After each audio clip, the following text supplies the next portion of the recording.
Kondisi korban ditemukan di sini ya? Di sini nih, di sana no. Kami berada di posisi di mana korban pertama ditemukan yang bernama Sri ada di sini.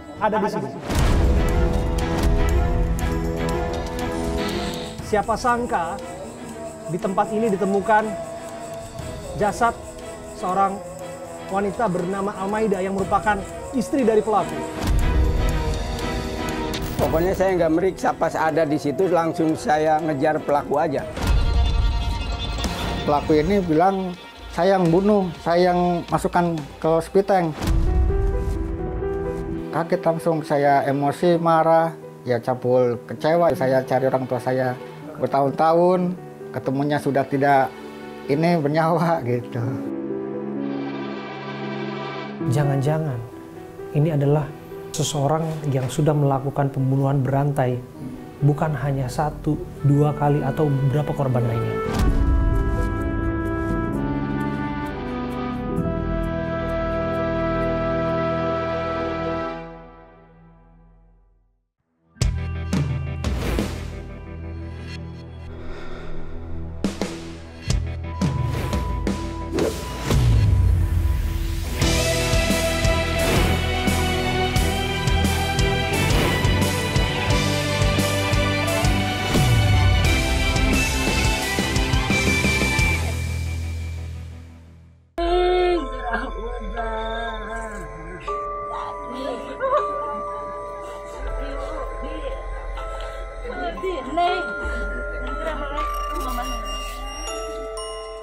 Seorang penagih utang keliling ditemukan tewas di dalam rumah nasabahnya di Cibarusah, Kabupaten Bekasi, Jawa Barat.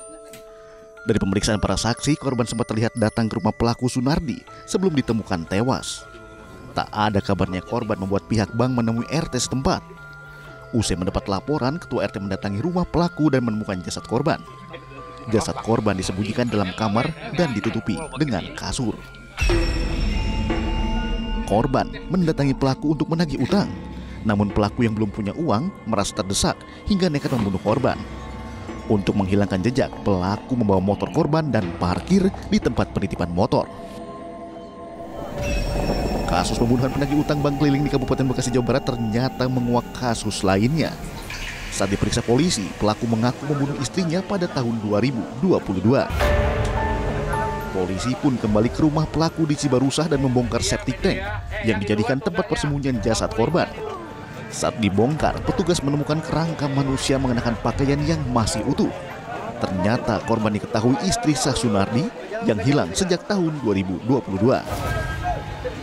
Anak korban menyebut dirinya terakhir berkomunikasi dengan ibunya pada tahun 2022. Korban diketahui meninggalkan rumah setelah membawa uang dan perhiasan. Pelaku membunuh istrinya diduga karena motif asmara. Polisi telah menyita barang bukti untuk pemeriksaan 2 kasus pembunuhan wanita yang dilakukan pelaku. Polisi pun masih menyelidiki apakah pelaku melakukan pembunuhan terencana atau tidak dalam kasus tersebut. Malam ini saya Abram Silaban akan menelusuri jejak kasus pembunuhan berantai dari Cibarusah, Kabupaten Bekasi, Jawa Barat dengan mendatangi langsung tempat kejadian perkara. Sobat, saya Abraham Silaban. Saya hadir di Kampung Cikoronjo, Desa Sindang Mulia, Kecamatan Cibarusah, Kabupaten Bekasi, Jawa Barat. Ini adalah tempat kejadian perkara, TKP.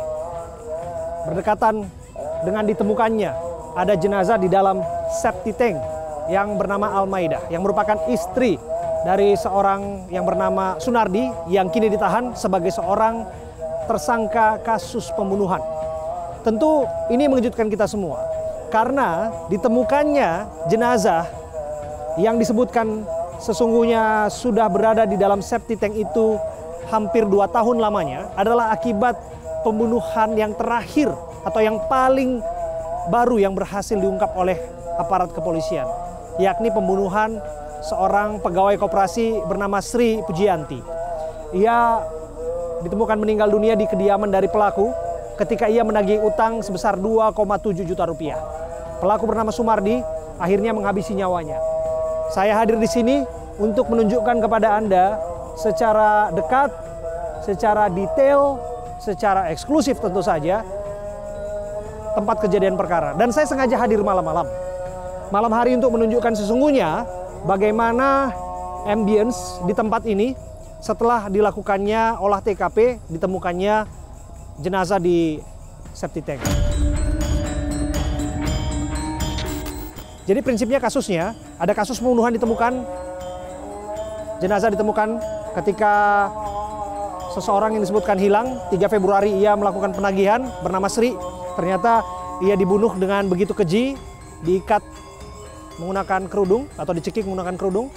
Terungkap pengakuan bahwa ia melakukan pembunuhan 2 tahun silam terhadap istrinya sendiri yang disebutkan sempat hilang November 2022 silam. Maka dari itu, saya Abraham Silaban, saya akan hadir di sini. Saya akan tunjukkan kepada Anda, saya butuh alat penerangan. Terima kasih. Tim saya menemani saya di sini. Coba Anda lihat, ini adalah tempat menuju ke TKP ya.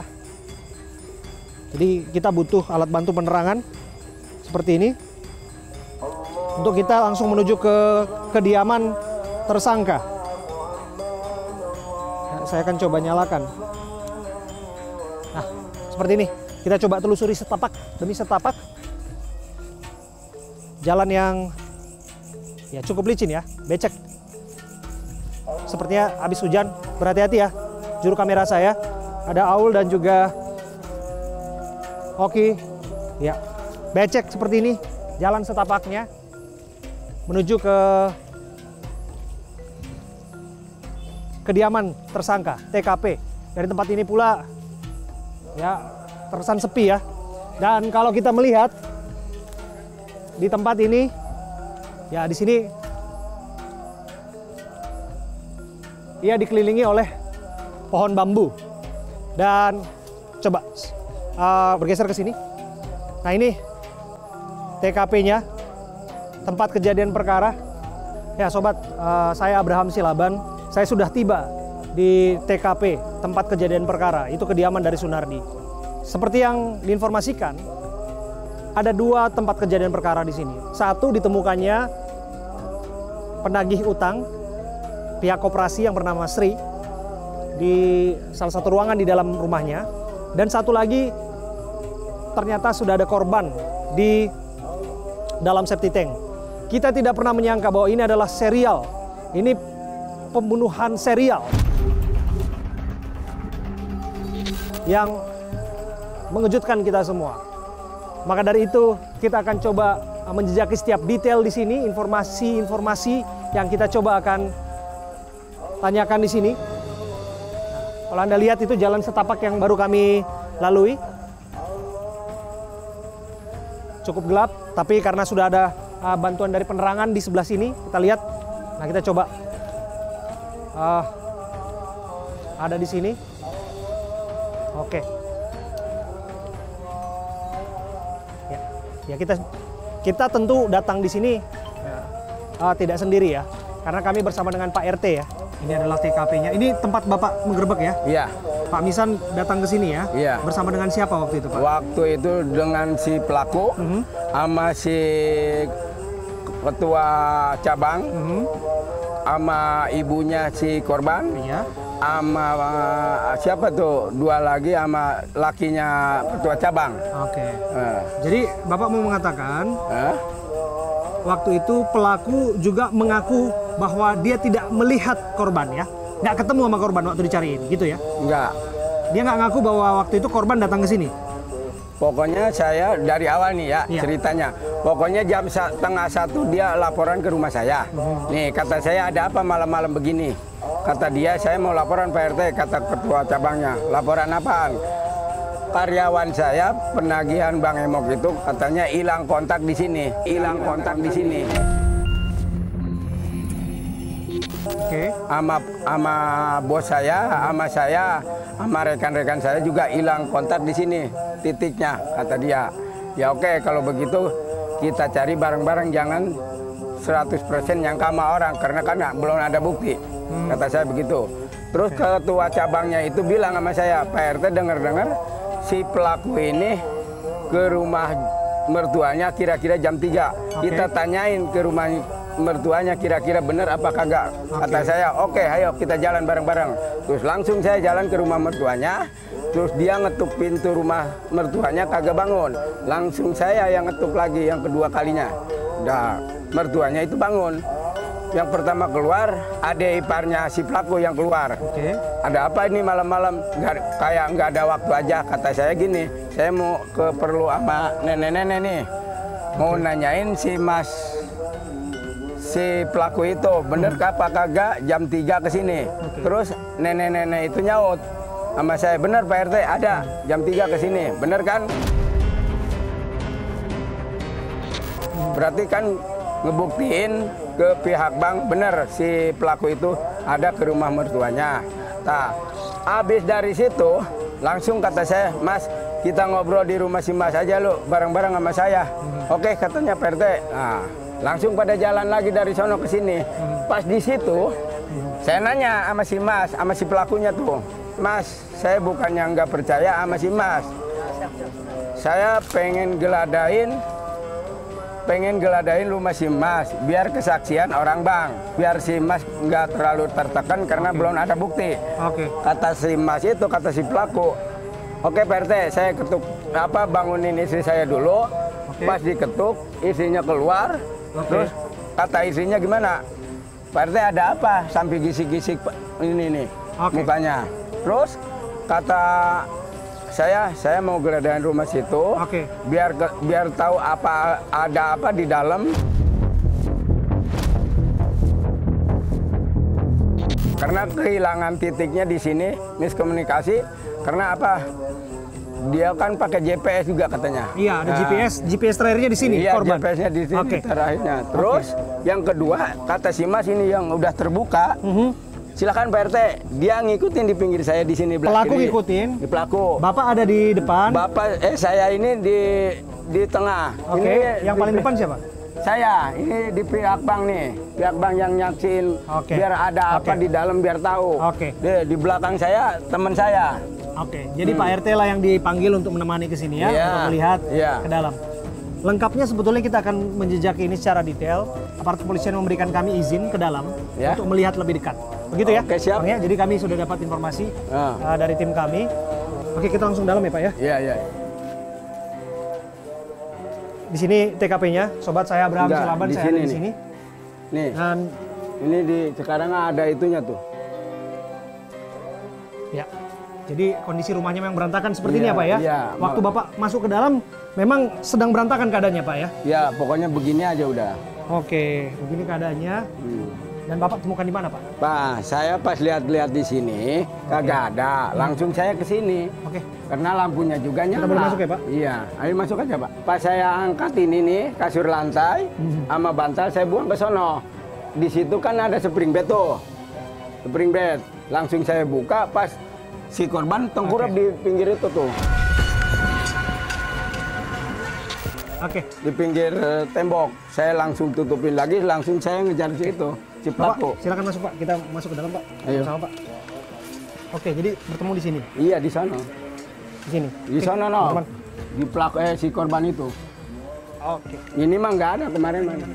Jadi kondisi korban ditemukan di sini ya. Di sini nih, di sana no. Kami berada di posisi di mana korban pertama ditemukan yang bernama Sri ada di sini. Ada di sini.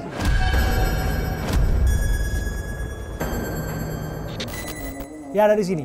Ditemukan dalam kondisi, mohon maaf Pak, cukup mengenaskan ya Pak ya. Iya, saya juga sampai mau nangis saya lihat itu korban. Dengan segala hormat kami kepada keluarga korban ya, kami harus menjelaskan ini secara rinci dan detail. Karena bagaimanapun ini adalah TKP pertama yang kemudian membuka akhirnya ada temuan TKP kedua di belakang septic tank. Di sini mohon maaf Pak, keadaannya waktu itu ada bekas lebam, ada bekas tanda-tanda kekerasan. Pokoknya saya waktu ngelihat ini si korban, pokoknya saya nggak meriksa, pas ada di situ langsung saya ngejar pelaku aja. Bapak langsung tangkap? Enggak, langsung dikejar lari ke sono. Oh, dia langsung lari? Iya. Ada bekas jerat itu ya Pak? Ya pokoknya udah dibawa ke sini, baru saya ngelihat ininya memar-memar nih. Berarti ada tindakan penganiayaan terlebih dahulu. Iya, diduga. Ada tindakan penganiayaan terlebih dahulu. Iya. Oke. Dan kalau kita lihat di sini, ini kediaman yang sebetulnya relatif cukup sederhana ya. Hari-harinya tersangka ini bekerja apa, Pak? Sehari-harinya dia mah cuma kerja bangunan sih. Bangunan, serabutan berarti ya, Pak? Ya? Serabutan tuh. Oke, kita boleh masuk lagi, Pak, ke dalam, Pak. Izin, Pak. Ayo. Kami ditemani oleh Pak RT sebagai seorang yang kami anggap otoritas di sini. Dan tentu kami, segala langkah kami dan gerak kami ditemani oleh dan disertai oleh izin-izin dari petugas yang sudah kami dapatkan. Iya. Yang seperti ini ya, Pak ya. Oke. Dan kemudian, Pak, ketika pelaku ditangkap ya waktu itu, yang menangkap siapa, Pak? Saya sendiri. Bapak menangkap pelaku? Iya. Ada perlawanan? Enggak. Dia pas dia nggak bisa lari ke sana kemari, udah buntu jalan. Kata saya, lu mau lari kemana lu? Kata saya gituin. Dia udah pasrah begini. Di tempat ini ditemukan jasad seorang wanita bernama Almaida yang merupakan istri dari pelaku.